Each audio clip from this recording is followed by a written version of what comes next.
अब इस वीडियो में जैक 2019 में क्लास 11th का केमिस्ट्री के कुछ क्वेश्चन को सॉल्व करेंगे। बेसिकली देखा जाए जैक 2019 में जो केमिस्ट्री का पेपर है उसको सॉल्व करना है, उसका क्वेश्चन को। तो चलिए स्टार्ट करते हैं। तो पहला क्वेश्चन है, पूछता है cathode rays are flow of. Cathode rays किस चीज़ का फ्लो करता है? Cathode rays are flow of. Cathode ray में कौन सा फ्लो होता है? प्रोटॉन फ्लो होता है, इलेक्ट्रॉन। तो कैथोड रेज में प्रोटॉन फ्लो होता है, तो आंसर इसका प्रोटॉन होगा। सेकेंड बोलता है one atom of an element consist of 19 proton. दूसरा क्वेश्चन देखते हैं। पूछता है कि one atom of an element, कोई एलिमेंट है उसका एक एटम है, जिसमें कोई एटम है, मान लीजिए एक्स एटम है, तो उसमें प्रोटॉन कितना है? 19 है। और न्यूट्रॉन कितना है? न्यूट्रॉन है इसका प्रोटॉन देखा जाए तो प्रोटॉन है 19 है और न्यूट्रॉन जो है वो 20 है। तो मास नंबर बताना है। तो मास नंबर जो होगा Z+n, मतलब प्रोटॉन मास नंबर उसकी कहेंगे, atomic mass number, sum of proton और न्यूट्रॉन, यानी 19 + 20 कितना हुआ? 39। तो आंसर ये 3 होगा इसका। अब अगला क्वेश्चन देखते हैं। Which of the following does not form hydrogen bond. तीसरा पूछ रहा है कि निम्नलिखित में से कौन सा है जो हाइड्रोजन बॉन्ड नहीं बनाएगा। तो NH3 हाइड्रोजन बॉन्ड वही बनाता है, F याद रखिए, FON, F-ON। तो यही हाइड्रोजन बॉन्ड बनाता है, फ्लोरीन, ऑक्सीजन, नाइट्रोजन। तो नाइट्रोजन है, हाँ हाइड्रोजन बॉन्ड बनाएगा। H2O, हाँ ऑक्सीजन है, बनाएगा। HF, हाँ ये बनाएगा हाइड्रोजन बॉन्ड। फ्लोरीन भी। HCl नहीं बनाएगा। तो आंसर इसका 4 होगा, 3 का 4। HCl does not form hydrogen bond. अब देखते हैं HCl लीजिए। अब पूछता है कि क्वेश्चन नंबर 4 पूछता है कि HCl लीजिए क्या है? HCl नॉन पोलर मॉलिक्यूल है, आयोनिक मॉलिक्यूल है, पोलर मॉलिक्यूल। तो HCl पोलर मॉलिक्यूल है। कैसे? इस तरह से इसका कुछ इलेक्ट्रोनेगेटिविटी, कुछ इसका इलेक्ट्रोनेगेटिविटी, इसका इलेक्ट्रोनेगेटिविटी अंतर है, तो पोलरिटी इस तरह शो करेगा। तो ये एक तरह से पोलर मॉलिक्यूल है। तो 4 का आंसर 1 होगा। ये पहला ऑप्शन होगा, पोलर मॉलिक्यूल है। अब ये देखते हैं, ये आपका स्टेट्स ऑफ मैटर का है।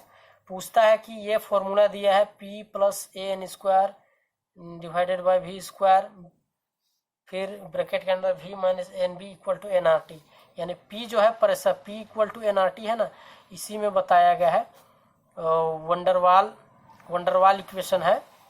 वंडरवाल ने क्या किया, बताया था कि प्रेशर में करेक्शन बतलाया था कि प्रेशर में सुधार होना चाहिए। इसको आप स्टेट्स ऑफ मैटर में डीपली इसका थ्योरी कॉन्सेप्ट पढ़ेंगे।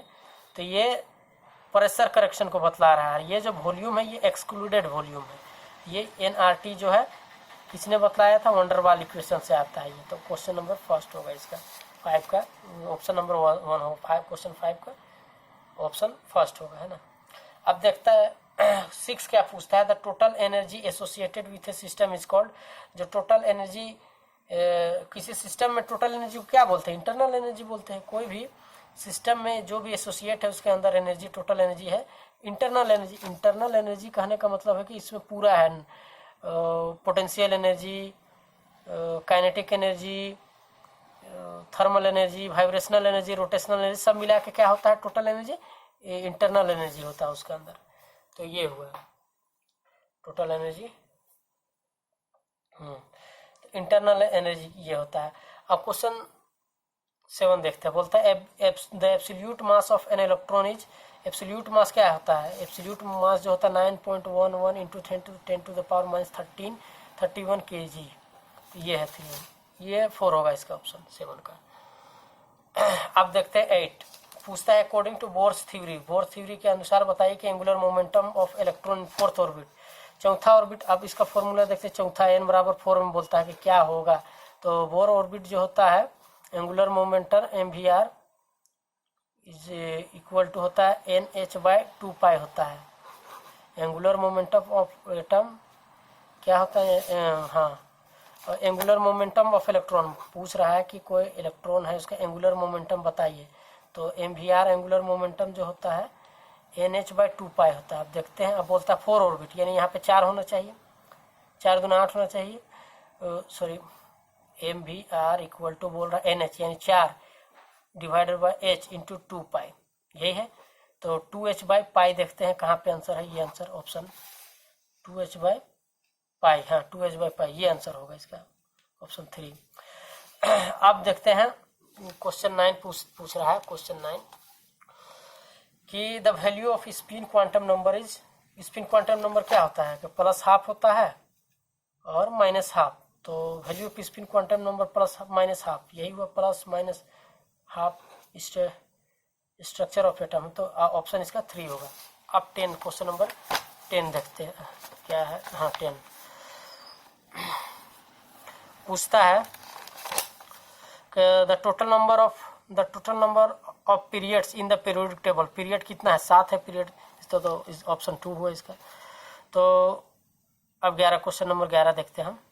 पूछता मोस्ट इलेक्ट्रोनेगेटिव एलिमेंट, सबसे ज़्यादा इलेक्ट्रोनेगेटिव है आपका ये फ्लोरीन, और सबसे ज़्यादा इलेक्ट्रोपॉजिटिव है सीजियम फ्रांसियम जो भी है, तो सबसे ज़्यादा ये है, तो सबसे ज़्यादा इलेक्ट्रोनेगेटिव फ्लोरीन, तो यहाँ देखते हैं फ्लोरीन है, हाँ ऑप्शन 3। अब ये पूछता है ये तो PV इक्वल टू NRT है, PV इक्वल टू NRT। अब यहाँ बोलता है कि N number of mole cut गया, तो P1 V1 है ना इक्वल टू NRT1, को ऐसा होगा कुछ एक इक्वेशन। दूसरा P2 V2 equal to NRT2। अब इसको डिवाइड करेंगे तो ये कट जाएगा, तो P1 V1 इधर लाए, इधर से P1 V1 T1 equal to P2 V2 T2।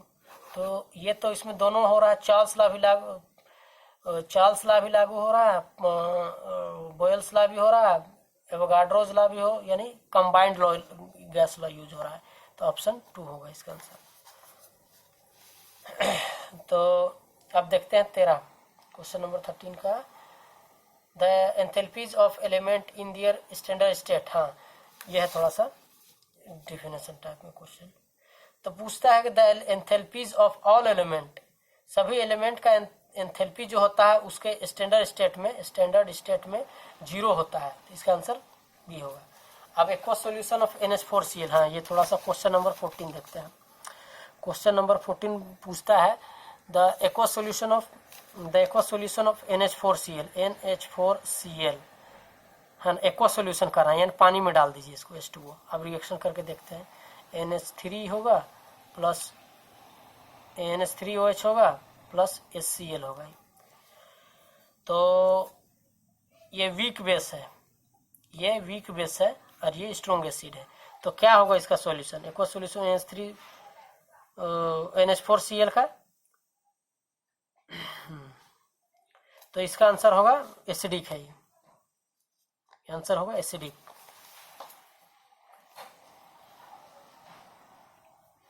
अब यहाँ पे देखते हैं, ये कुछ इस तरह से भी समझा जा सकता है जैसे कि NH3 हुआ वीक बेस है और HCl स्ट्रॉन्ग एसिड है, ये दोनों मिलके क्या हुआ होगा, ये NH4Cl बना, NH4Cl बना, सॉल्ट बना ना एसिड बेस रिएक्शन करके, इसी को हम वाटर मॉलिक्यूल डाल के देख रहे हैं, तो NH3OH प्लस HCl, तो NH4OH HCl कुछ इसी टाइप में हुआ होगा रिएक्शन, तो एसिडिक सॉल्यूशन है।